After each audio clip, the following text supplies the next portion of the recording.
Hi folks, and welcome to episode 5 of Epochs of the Lotus Eaters, where Bo, Dade and myself are going to sit down and discuss the ill-fated Sicilian expedition of Athens during about halfway through the Peloponnesian War. Alcibiades has managed to restart the Peloponnesian War, as we saw in the last episode. Excuse me.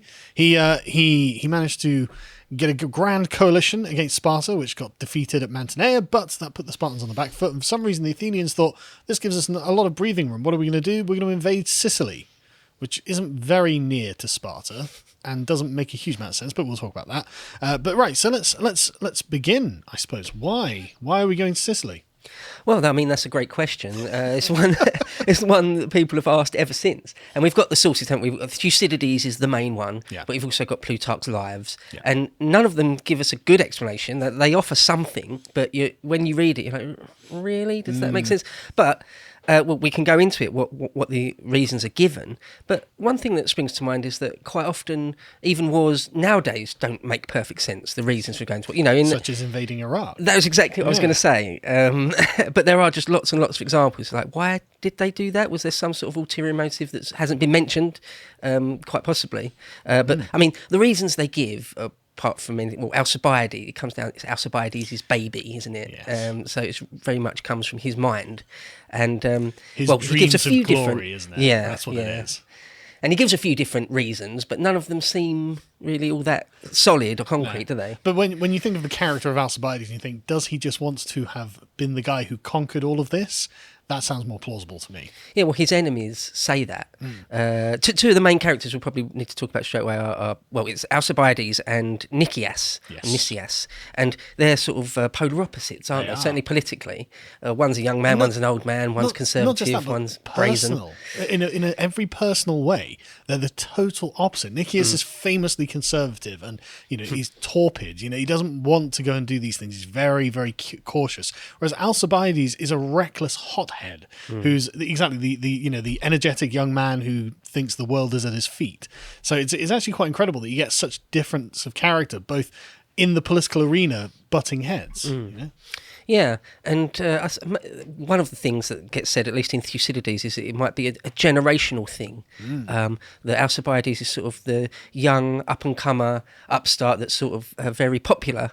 Whether he's popular because he deserves to be or not is a different question, but he's quite popular. Yeah. Whereas Nicias and his faction just seem to be, they're waning. They may be the slight generation before. So just to put it into some context, you've had, 8-9 years of peace. Yeah. And I sometimes think about this, that it could possibly have just been the end of it. There could be no more hot actions. That could have just been the end of the war. But instead, it's just a hiatus in the middle, and it all goes off again. Yeah, I think the problem with the Peace of Nicias is actually the same problem of the surrender of Germany after World War I, is it doesn't actually answer any of the questions. Like Athens is still a major power, Spartan's still a major power, and none of the differences were resolved. And so it's like, right, okay, so as I say, it's a hiatus. We'll put it on hold, but this is really just for a new generation to mature and then be like, okay, but why aren't we in charge? And that's where Alcibiades essentially is coming in, isn't it? Yeah, and I think. Well, there's just lots and lots of different factors, and at a distance of over 2,000 years, it's difficult to know exactly what was going on. I mean, I know that's maybe a bit of a cop-out, because we have got a fair bit of detail compared to other episodes in the ancient world. Yeah, we've got a fair bit of detail on this. And one of the things I would say, just a sort of a grand overview idea or thing to mention,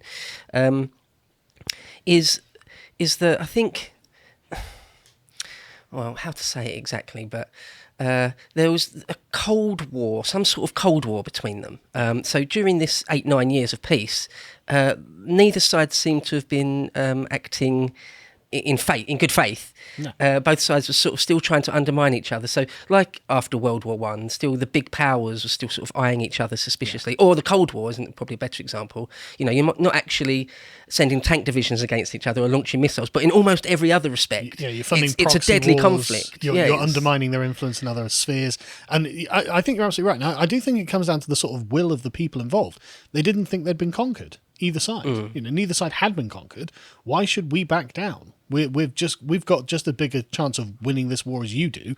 even if we're not fighting at the moment. And that's, I think, the mentality that for me at least, very much comes across. And frankly, the Athenians are mad. But, Well, that's one of the things, like in the Cold War, where, say, for example, Vietnam, just for example, it's not really that close or got anything to do with American or Soviet politics particularly. But both sides were prepared to use it as a theatre to combat each other. And the reasons are a bit spurious. I mean, for Vietnam, it was sort of the domino effect and was trying to stop communism. Whereas here, Alcibiades and his party, his faction, say, look, the big cities in Sicily, Syracuse is the main one, they're going to be a threat to us at some point. Yeah. If they're on anyone's side, it's likely to be the Spartans, or at least not. They'll either be neutral or on the Spartan side, certainly not on our side. So they may not be doing anything aggressive at all towards us right now, but it is in our interest to go all the way over there and mess with them. Yeah. And so it's up to you to say, well, that's a sound idea, or whether it's just pure nonsense. Well, it feels very much like Cold War politics, actually, where it's not so much that, there's no particular threat in Vietnam, but what it is another entire country that communism has conscripted into its sphere of influence, and so can draw men and money and resources from. And that was the same justification that the Athenians gave for Sicily, isn't it? Yeah, I mean, they try and give a few others. If you ever read the ancient historians like Thucydides or Herodotus, and they quite often make a lot of speeches. They put the speeches into this, and they're quite often a bit convoluted and a bit longer than they might need be. But they do cover all the bases, in sort of that Platonic sense. They cover everything that you would think was relevant, and so you get more than one explanation. I mean, what was one of the other ones? Alcibiades says, just generally, this is what we do. We're Athenians. Traditionally, we go recklessly adventuring around the Mediterranean. That's true. Yeah, we'll come up with some harebrained scheme and just go do it and see what happens. Yeah, weren't there monuments put up to the dead in like Egypt and Lebanon and basically all of the Eastern Mediterranean, where the Athenians had just sailed out, done something crazy, got killed, and then put up a statue saying, "Hey, we were great." It's like, this is just the Athenian way of life, it seems. Yeah, I think famously there was a big expedition to Egypt where everyone seemed to get chopped to bits in the end, but that didn't put them off. They were like, we gave it a shot and we lost that time, sure, but next time. But this is why I love Athens, right? It's because it's obviously something to do with the radical democracy, right? It's got to be something to do with the sort of creative energy that's unleashed when you don't have just an aristocracy sitting on top of a civilization. So anyone at the bottom realizes, actually, with a bit of guile and a bit of energy, we can go anywhere, we can do anything. Oh my God, we're suddenly released from these bonds, and so now we can, go around conquering and setting up democracies everywhere else. Everyone needs a democracy. Look how powerful it's made us. And so Athens finds itself with like huge amounts of manpower and resources and like energy and excitement. The world's their oyster. And they go around doing crazy things. And to the rest of the world, they must have just looked like a dangerous, cancer that's sprung up. Oh my God, what are they doing? They're invading everywhere. Why? What's going on? And the Athenians are basically doing it almost for the fun of it. And it's mad. It's like, well, we're going to get glory and heroism. And it's like, well, one day. It is like a preemptive strike, isn't it? That is what you would call it. Sanity.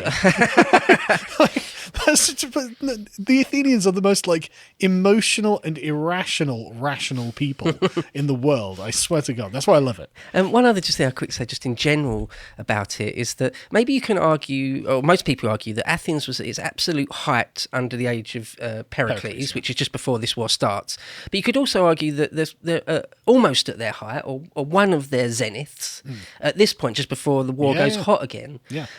So it's really difficult to look back on it in any other light than that it's either the beginning of the end or it's just the end here. This is just, when we look back on it, it was the wrong thing to do, wasn't it, strategically? What? We'll come to that. Because hindsight is 2020, isn't it? Because it is, but I think there are arguments in favour. But the thing with Athens is like this oscillating wave where it's peaks and troughs, peaks and troughs, peaks and troughs. And every time you think, right, okay, this trough has to be the lowest one, they peak back up again. And they find all this energy, they draw up more men, they get, loads more money, and suddenly, the Athenians are dominating the waves again or something crazy like this. And it's like, I don't even know how they're doing it, because it's not like Attica's even a very good part of Greece. Attica's quite bare. It's not good soil. I guess the silver mines in Larium probably really helped, but it's weird. It's not even like in a very defensible position. It's on the the midway between the Peloponnese and the rest of Greece, and it's just like it just looks like it's not a very strategically viable place for a great empire to spring up, and yet here we are. And so there's a lot to be said about the creative energy of the Athenians, but. Oh, John, if you got that picture up, yeah, so you can just see at a glance there that it's Right in the centre of the Greek world. They've got to that Athenian expedition have got to just completely leave all of the Peloponnese alone, just sail around it. It's like it's nowhere near it, is it? And there's that grand scheme, which I don't think it's really spoken of too much in the sources. Once or twice hinted at, sort of in the mouth of an Alcibiades speech. But he says that what they want to do was conquer Sicily, all of Sicily, apparently. Then all the then Italy as well, big chunks of Italy where there's sort of unfriendly Greeks or Dorian Greeks in Italy. You want to get rid of all those. Then Carthage, and then Libya. Finally they'll come back and smash Sparta once and for all, and then they'll be the masters of the entire Mediterranean world. Yeah, I mean don't get me wrong. bit mad. It's wild. and like Athens at this point controls basically the Aegean Sea, the coastal regions of the Aegean Sea, which you can see on the map there, because it's got this sort of colonial empire that it inherited out of the Delian League, which was a way of protecting themselves against the Persians, which is all sensible. But then you just look at the amount of land that they're talking about, and then you look at Carthage and North Africa, and they don't know anything about these areas. This is one of the things that I was genuinely surprised about when I was rereading in preparation for all this. It's just how little information they had about these foreign lands. I assumed that they would have had traders and things like that, and they would have been like, oh, well, tell us about Carthage, tell us about Sicily, tell us about Italy. But in fact, they had no idea how big Sicily was. And it's like, what are you doing? Well, when it first kicks off in Thucydides, anyway, he gives us a scene, doesn't he, of Nicias and Alcibiades in Athens debating it in front of the Athenian citizens, and they're both trying to sort of win the war of what would you say, the popular. Yeah, the will of the people. Yeah, and he first lets Nicias speak, who obviously is against the idea of this expedition. Maybe that first quote there? Yeah, right. So Nicias says, "It really is a good thing for us to send. Is it really a good thing for us to send the ships at all? I think we ought not to give such hasty consideration to so important a matter, and on the credit of foreigners, get drawn into a war which doesn't concern us." Just before we go on, right? So let's quickly fill people in. So the casus belli for even discussing this, why they're even considering this, is because there's a small city on Sicily called Agestina, is it? Agestia? Egesta, sorry, right. And they're complaining about the Syracusans. And they're like, be our allies. And the Athenians were obviously looking at it going, oh, that gives us a reason to go over there, so we'll take that. And the Romans did this all the time. This is typical conquering in self-defense mentality that Athens has, because they realise they're an energetic city. They're going to get out there and do something. And so the Agestians ask the Athenians to punish the Syracusans, which is no small job. And that they've got loads of money and loads of manpower and all of these false promises, which turned out not to be true. Well, that was one of the things they promised lots and lots and lots of silver, hundreds and hundreds of talents worth of silver. That even to the Athenians, who are massively rich, it's still like, wow, that's a lot. Yeah, dollar signs up in the eyes, and it's like, ooh, and and so the Athenians, without very much information at all, get into this debate. And so he says, well, it's to the credit of foreigners, which concerns a war, drawn into a war which does not concern us. In going to Sicily, you are leaving many enemies behind you, and you apparently want to make new ones there and also have them on your hands. And this is no time for running risks or grasping at a new empire before we have secured the one we have already. The report from the Augustinians was encouraging but untrue, particularly on the question of the money which is said to be available in large quantities in the treasury and in the temples. Just to pause there, Nicias is obviously right, because Egesta is a non-entity. Like, it's not an important place. If it was like Syracuse saying, "Hey, we've got tons of cash," you can believe it, because Syracuse is a massive city, major trading hub. Okay, maybe they do. But the Augustinians don't, and even everyone knows this. So anyway, Nicias had not wanted to be chosen for the command. His view was that the city was making a mistake, and on a slight pretext which looked unreasonable, was in fact aiming at conquering the whole of Sicily, a very considerable undertaking indeed. It is senseless to go against people who, even if conquered, could not be controlled, while failure would leave us much worse off than we were before we made the attempt. Spoiler alert, Nicias was right. To watch the full video, please become a premium member at lotuseaters.com.